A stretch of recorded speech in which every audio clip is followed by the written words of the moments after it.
Congress चिवेला MP candidate Ranjit Reddy ने अपने nomination का सेकेंड सेट आज रंगारेड्डी एमआरओ ऑफिस में दाखिल किया। इस मौके पर उनके साथ टिमरेज प्रेसिडेंट जनाब फहीम कुरैशी और दीगर मौजूद थे।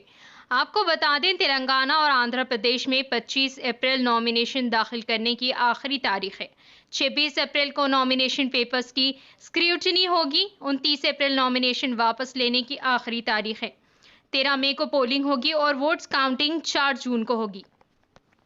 ఈరోజు నేను doctor G Ranjith Reddy Chevella parliament కాన్స్టిట్యుయెన్సీలోని కాంగ్రెస్ పార్టీ అభ్యర్థిగా హస్తం గుర్తు మీద రెండో సెట్ నామినేషన్ దాఖలు చేయడం జరిగింది.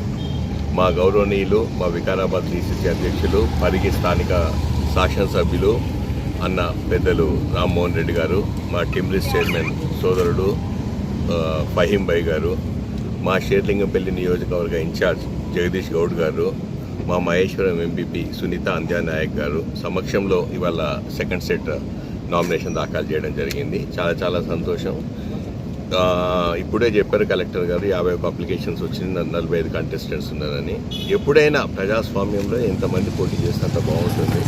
మనకు కావాల్సింది రాబోయే తరాలకు, రాబోయే రోజులకు, మన పిల్లల భవిష్యత్తు కోసం మన ప్రజాస్వామ్యాన్ని ఎలా కాపాడుకోవాలన్నదానికి ఇది ఒక నిదర్శనం. ఇంతమంది రావడము, నామినేషన్లు వేయడము, రాబోయే పోటీలో ఎవరి వ్యూహం, ఎవరి అభిప్రాయాలు వాళ్ళు చెప్పాలి, ప్రజలు నిర్ణయించాలి. ప్రజలు ఎప్పుడైనా వాళ్ళు నిర్ణయితలు కాబట్టి వాళ్ళు అనుకున్నది ఏం కావాలి, ఎందుకంటే వాళ్ళ భవిష్యత్తు కోసం వాళ్ళు ముందుకు రావాలి, వాళ్ళు ముందుకు పెద్ద సంఖ్యలో రావాలి.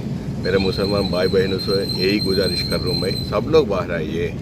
సిక్ సోదరులకు కూడా చెప్తున్నాను, క్రిస్టియన్ సోదరులకు కూడా చెప్తున్నాను, అందరూ బయటికి రావాలి.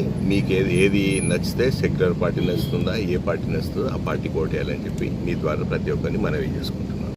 ఇప్పుడు రాబోయే రోజులు మేనిఫెస్టోలో ఏమేమి ఉన్నాయో ప్రతి ఒక్క అంశం, దాంతోపాటు నిజంగా ఇవాళ కాంగ్రెస్ మొన్న రాహుల్ గాంధీ గారు కూడా వేదిక మీద అయితే కాంగ్రెస్ పార్టీ మేనిఫెస్టో రిలీజ్ చేసిందో దాంట్లో ప్రతి అంశం 5 నాయ్ 25 పటాకే అని చెప్పి ప్రతి దాంట్లో ప్రతి అంశం క్షుణ్ణంగా డీటెయిల్గా ఎక్స్ప్లెయిన్ చేయడం జరిగింది. కాబట్టి ప్రతి ఒక్కరు దాంతో కన్విన్స్ అయ్యారు. ఒక హెల్త్ కార్డే కాకుండా అన్ని రంగాలు, అన్ని విధాలుగా ముందుకు పోవాలి దేశం. ఇప్పటివరకు ఎక్కడ ఉంది, ఇక్కడికి వెళ్ళి ఇంకెప్పుడు ముందుకు పోవాలన్న ఆలోచనతో ముందుకు పోతున్న కాంగ్రెస్ పార్టీకి అందరు పెద్ద ఎత్తున సపోర్ట్ చేస్తున్నారు, ముందుకు వస్తున్నారు. డెఫినెట్గా మాకు మార్పు కోరుకుంటున్నాం అని చెప్పి కేంద్రంలో 10 ఏళ్ళు అయింది, డెఫినెట్గా మార్పు కోరుకుంటున్నాం. మన కాంగ్రెస్ పార్టీ పెద్ద సముద్రం లాంటి పార్టీ, పెద్ద కుటుంబము.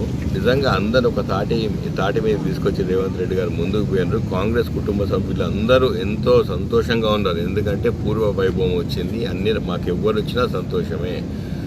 పాత కాంగ్రెస్ నాయకులు కాకుండా పాత బీఆర్ఎస్ నుండి వచ్చినా, ఏ పార్టీ నుండి వచ్చినా కూడా అందరినీ తీసుకోవాలన్నా అన్నది డిసైడ్ చేయడం జరిగింది.